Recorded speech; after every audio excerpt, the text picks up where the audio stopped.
The red light flickered on, and 40 years of broadcasting experience told Howard Stern that something was different about this morning. The king of all media sat behind his microphone, adjusting his headphones with practiced ease. His producer's voice crackled through the monitor. "We're live in 5, 4, 3. But Howard wasn't listening. He was studying his guest through the glass partition.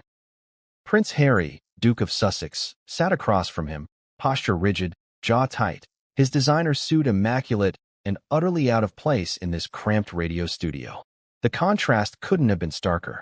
On one side, a self-made media titan who built an empire by telling uncomfortable truths. On the other, a royal prince who had spent his entire life being protected from them. This was supposed to be a standard promotional interview. Harry had a memoir to sell, legal battles to discuss, a narrative to control.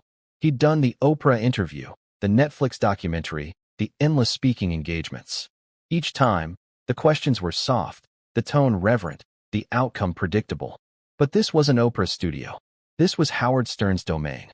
And within 13 seconds of the conversation beginning, Prince Harry would learn a brutal lesson about what happens when privilege meets reality. The first crack appeared almost immediately. "Good morning, everybody. This is Howard Stern, and we've got a very special guest in the studio today. Prince Harry is here with us, fresh from his California mansion, to talk about his new book and his thoughts on media coverage. Harry, welcome to the show." Harry's response came with barely concealed condescension. "Thank you for having me, Howard. Though I have to say, your studio is quite different from what I'm used to." The words hung in the air like smoke. Different, as if this humble radio studio with its worn chairs and flickering equipment was beneath his royal dignity. Howard caught the implication immediately, the subtle sneer that suggested palaces and protocol were the only environments worthy of a prince. But Howard had been in this business for decades. He'd interviewed everyone from rock stars to presidents, and he knew exactly how to handle someone who walked in thinking they owned the room. "We keep it real here," Howard replied, his voice carrying just a hint of steel beneath the warmth. "No palace protocols, no bowing, just honest conversation. So, let's dive right in. Your book has been making waves, but a lot of people are wondering why you keep airing your family's dirty laundry in public." The question landed like a slap across the face. Harry's jaw tightened visibly. His fingers, resting on the table, curled into a fist before he forced them to relax. "I wouldn't call it airing dirty laundry, Howard. I'm simply telling my truth." But Howard wasn't finished. He could feel the tension building in the room, could sense Harry's discomfort radiating through the glass. This wasn't a man accustomed to being challenged. "Don't you think there's a point where enough is enough? I mean, you've done the Oprah interview, the Netflix documentary, now this book. Some people might say you're beating a dead horse here." The flash of anger in Harry's eyes was unmistakable. "Some people clearly don't understand what it's like to have every aspect of your life scrutinized and twisted by tabloids who profit from pain." He was fighting back now, attempting to turn the tables. "You should understand that better than most, given your own battles with the media." But Howard had been ambushed before, and he knew exactly how to deflect. He leaned back in his chair, letting the silence stretch for just a moment too long. "Sure, I've had my share of media battles. But I didn't run to another country and then spend years complaining about the country I left. At some point, don't you just move on?" Harry's voice rose, cracking with indignation. "Move on? Howard, with respect, do you have no idea what you're talking about? My mother died because of media harassment." The mention of Princess Diana shifted something in the room. Even Howard paused, recognizing the weight of that trauma. But then Harry continued, his tone becoming more aggressive.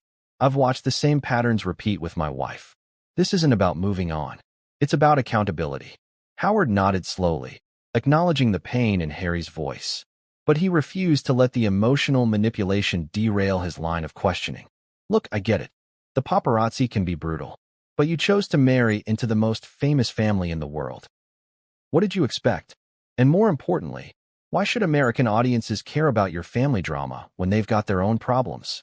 Harry shifted uncomfortably, his confidence visibly eroding. "Because it's not just family drama. It's about systematic racism, institutional protection of abusers, and media manipulation that affects how people think about important issues." "Okay, so let's talk about that." Howard leaned forward, his voice dropping into a more serious register. You've made some pretty serious accusations against your family, your father, your brother, your stepmother. These are people who can't exactly defend themselves publicly because of their positions. Don't you think that gives you an unfair advantage? The question hung in the air, and something in Harry snapped. An unfair advantage? His voice cracked with disbelief. Howard, I spent 30 years being told to stay quiet while they briefed against me and my wife. They have an entire media machine working for them. How is me telling my story an unfair advantage? Because you're free to say whatever you want while they have to follow protocol and stay silent. It's like being in a boxing match where only one person can throw punches. Harry stood up abruptly, his chair scraping violently against the studio floor. The sound was harsh, jarring, a physical manifestation of his crumbling composure. This is exactly the problem. Everyone wants to focus on protocol and tradition instead of truth. My wife was suicidal, Howard. She asked for help and was denied. But sure, let's worry about protocol. Howard remained seated, his voice calm but firm. I'm not dismissing your wife's struggles, Harry. Mental health is serious business. But you're on my show, and I'm going to ask the questions my listeners want answered. If you can't handle that, maybe you should stick to friendly interviews where they let you control the narrative. The accusation cut deep. Harry laughed bitterly, but there was no humor in it. Control the narrative? I've never controlled any narrative. That's the whole point. The palace controls the narrative. The British press controls the narrative. Everyone except the people actually living through it gets to control the narrative. But now you're controlling it, aren't you? Howard pressed, his voice gaining intensity. You've got book deals, Netflix deals, podcast deals. You're making millions telling your side of the story while painting everyone else as villains. Some might call that controlling the narrative. Harry's face flushed red, veins visible on his forehead. You think this is about money? You think I wanted any of this? I gave up everything, Howard. My country, my military titles, my relationship with my family. All because I refused to let them destroy my wife the way they destroyed my mother. And that's admirable, Harry. Really. Howard's tone softened for a moment, genuine respect flickering in his eyes. But here's what I don't understand. If you wanted privacy, if you wanted to protect your family, why are you here? Why are you on every major platform telling the world intimate details about your private conversations with your father and brother? The studio fell silent except for the hum of equipment. Harry stared at Howard, his breathing visible as his chest rose and fell rapidly. Because someone needs to tell the truth. Whose truth, though? Your truth? Because I'm pretty sure your family would tell this story very differently. Harry's finger shot across the table, pointing accusingly at Howard. Of course they would. They've been rewriting history for centuries. That's what they do. But I lived it, Howard. I was there for every conversation, every briefing, every lie they told about us. Okay, but here's my question, and I want you to really think about this. Howard's voice dropped to a near whisper, intimate and probing. Let's say everything you're saying is true. Let's say your family treated you and your wife terribly. What's the endgame here? What do you want to happen? The question caught Harry completely off guard. He blinked, his momentum faltering. I want accountability. I want them to acknowledge what they did and make sure it never happens to anyone else. But that's never going to happen, is it? Howard leaned back, crossing his arms. You know the royal family better than anyone. They're never going to publicly admit wrongdoing. So what's the real endgame? Because from where I sit, it looks like you're trying to burn down the monarchy. Harry's response came fast and furious, driven by pure emotion. Maybe it deserves to be burned down. The words hung in the air like smoke, and the studio went deathly quiet. Even Harry seemed shocked by what he'd just said. His eyes widened slightly, as if hearing his own words for the first time, realizing how far he'd gone. But there was no taking it back now. Those words, burned down, had been broadcast live to millions of listeners across America. Howard leaned forward slowly, his voice dropping to barely above a whisper. Did you just say the British monarchy deserves to be burned down? Harry scrambled to backtrack, his composure completely shattered. I didn't mean it literally, obviously. I meant the system, the way they operate, the cover-ups, and the lies. But you said burned down, Harry. Howard's voice carried an edge of incredulity. Those are pretty strong words from someone who's supposedly just trying to tell his truth. You're twisting my words, Howard. Harry's hands were visibly shaking now as he gripped the edge of the table. You know exactly what I meant. I'm not twisting anything, buddy. I'm repeating exactly what you just said on live radio to millions of people. You said maybe the monarchy deserves to be burned down. That sounds pretty revolutionary to me. It was a figure of speech, Harry insisted, his voice getting higher, more defensive. I'm talking about reforming an outdated institution that protects itself at the expense of everyone else. Howard shook his head slowly, the disappointment palpable in his voice. No, Harry, you weren't talking about reform. You were talking about destruction. And you know what? I think that tells us everything we need to know about what this is really about. What are you implying? I'm not implying anything. I'm saying it straight out. Howard's voice hardened, cutting through Harry's protests like a blade. This isn't about justice or accountability or protecting your wife. This is about revenge. Pure and simple revenge against a family that didn't give you everything you wanted. Harry shot to his feet, his chair clattering backward against the studio wall. How dare you? You don't know anything about what we went through.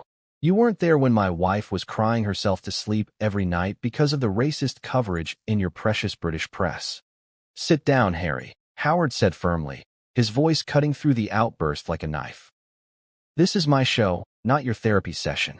I don't have to sit down. I don't have to listen to this garbage from some shock jock who built his career on insulting people. The studio went dead quiet. Howard's producer looked up from his booth, hands frozen over the controls, unsure whether to cut to commercial. The security team in the hallway began moving toward the studio door, and Howard himself sat perfectly still, his eyes locked on Harry's face, his expression unreadable. Excuse me? Howard's voice was dangerously calm. What did you just call me? Harry realized his mistake immediately. The words had escaped before he could stop them, driven by wounded pride and boiling rage. But pride prevented him from backing down. You heard me. You're a shock jock, Howard. You make money by creating drama and controversy. That's exactly what you're doing right now. Howard stood up slowly, his full height impressive even in the cramped studio space. This was the moment that would define the entire interview, the confrontation that no amount of PR spin could undo. Let me tell you something, Your Royal Highness. Howard's voice carried decades of authority, of hard-won respect earned through countless battles exactly like this one. I've been doing this job for 40 years. I've interviewed presidents, celebrities, Nobel Prize winners, and regular people with extraordinary stories. I treat everyone with respect until they disrespect me or my audience. I haven't disrespected anyone, Harry protested weakly. You walked into my studio with an attitude. Howard's voice rose now, matching Harry's earlier intensity. You've been condescending to me from the moment you sat down, and now you're calling me names because I'm asking you tough questions. That's not how this works, pal. Harry's face was now completely red, veins visible on his forehead. I came here in good faith to have an honest conversation about important issues, and you've turned it into an ambush interview designed to make me look bad. An ambush? Howard laughed, but there was no humor in it. Harry, these are basic questions that any journalist worth their salt would ask. The fact that you can't handle them without having a meltdown tells me everything I need to know about how sheltered your life has been. Sheltered? Harry's voice cracked with wounded incredulity. My mother died when I was 12 years old. Howard, I served 2 tours in Afghanistan. I've seen more tragedy and hardship than most people ever will. And I respect your military service. I really do. Howard's voice softened for a moment, genuine respect flickering through the anger. But having a tough childhood doesn't give you the right to come on my show and act like everyone owes you something. Lots of people have lost parents. Lots of people have served their country, and they don't spend years whining about it to anyone who'll listen. The word hit Harry like a physical blow, whining. His mouth opened and closed like a fish gasping for air. Whining? You think I'm whining about my mother's death? I think you're using your mother's death as a shield every time someone questions your behavior, and frankly, it's getting old. Harry's face went from red to pale in seconds. The color drained so dramatically that for a moment, it looked like he might actually faint. You have no right, he whispered, his voice barely audible. You have no right to say that. I have every right, Harry. Howard's voice was steel now, unyielding. This is America, not your little kingdom. Here, we don't bow down to people just because of who their grandmother was. Something inside Harry finally broke. He lunged forward, his hands reaching across the table toward Howard. "You miserable piece of—" But Howard was ready. In one smooth motion, he stepped back and pressed the button that connected him directly to security. "We need security in studio right now," he said calmly into his microphone, never taking his eyes off Harry. Harry froze, suddenly realizing how far he'd gone. His hands were still stretched across the table, reaching for a man who was no longer within reach. His face was twisted with rage, and 3 million radio listeners had just heard him completely lose control. "This interview is over." Howard's voice echoed through the studio speakers. "Ladies and gentlemen, Prince Harry has just shown us his true colors. And frankly, they're not very royal." The security guards appeared at the studio door within seconds, moving quickly but professionally toward Harry's position. "Get away from me," Harry snarled at them, backing toward the corner of the studio. "Do you know who I am?" "Yeah," one of the security guards replied dryly. "You're the guy who just threatened our host on live radio." Howard returned to his microphone, his voice steady and professional despite the chaos unfolding around him. "Folks, in 40 years of broadcasting, I've seen a lot of things, but I've never had someone completely fall apart like this. This is what happens when someone who's used to getting their way meets reality." Harry was being escorted toward the door, but he turned back one last time. His face was a mask of fury and humiliation, every carefully constructed image of dignity and grace stripped away in those final minutes.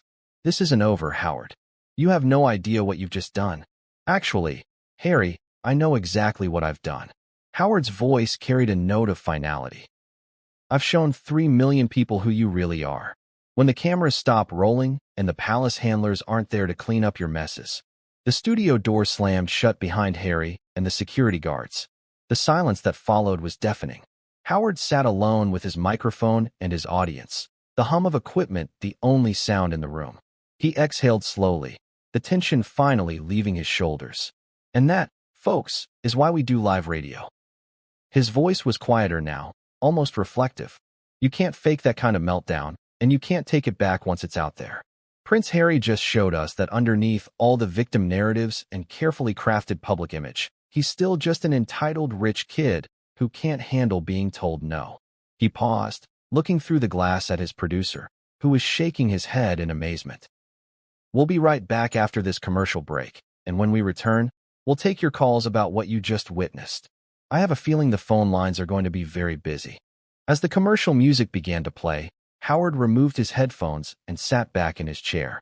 He had conducted thousands of interviews over his career, but this one would be remembered for a very long time. Prince Harry had walked into the studio thinking his royal status would protect him from difficult questions. He had expected deference, respect, the careful handling that comes with a crown. But Howard Stern had given him something far more valuable and far more painful. The truth. Not the carefully curated truth of Netflix documentaries and Oprah interviews. Not the victim narrative that had been meticulously constructed over months of PR planning. But the raw, unfiltered truth of a man who had spent his entire life being protected from consequences, finally facing someone who refused to bow. In just 13 seconds of pure arrogance, Prince Harry had managed to destroy any sympathy Howard might have had for him. The millions of dollars in book deals, the carefully crafted image of the wounded prince fighting for justice. All of it crumbled in the face of one simple question.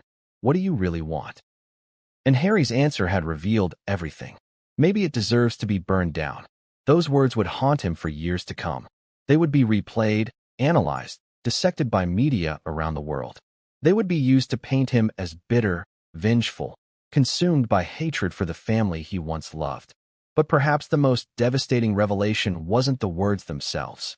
It was the reaction that followed. The lunging, the snarling, the complete loss of control that no amount of royal training could mask. For 3 million radio listeners, Prince Harry ceased to be a victim that day. He became something far more human and far more flawed. He became a man who couldn't handle being told no. In the days that followed, the fallout was immediate and brutal. Social media exploded with reactions, splitting along predictable lines. Harry's defenders pointed to the trauma of his childhood and the pressure of royal life.